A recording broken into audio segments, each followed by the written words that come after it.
All eyes in Cakeland have been on the recent rain and also the impact on water levels at Cheney Reservoir. But yesterday, Frank, you told us, we had a little classroom session here, that Cheney is not our only water source. That's right. And I think a lot of people are kind of surprised by that. Of course, it's the most visible of our sources. But as we mentioned, it's not the only place we get our water. Now, typically, Cheney Reservoir provides about 60% of the water for the city of Wichita. Now, when the drought response plan phase 2 went into effect, that dropped to about 40%.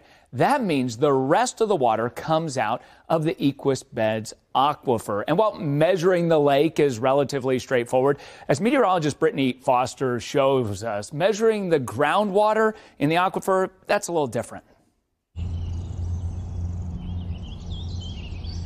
So, Tim, we were just over at a production well, which pumps water, but this one over here doesn't pump water. It's a monitoring well. It monitors the water level. Can you walk us through that? There's different methods to measure water level. In this case, we're using what's called an electronic tape. It's basically a long measuring tape on a reel. It's lowered down into the well, the monitoring well. Once it hits the water level, it completes an electronic circuit and makes a sound.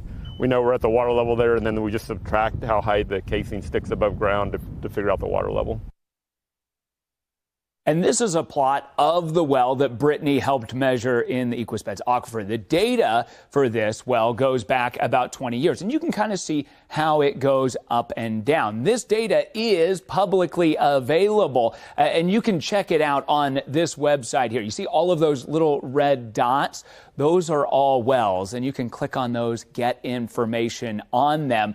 If you'd like to see this, if you go to cake.com/waterwatch, you scroll all the way to the bottom. We've got a whole host of links. It's right over here on the right-hand side, right at the bottom of the page. Check it out, cake.com/waterwatch.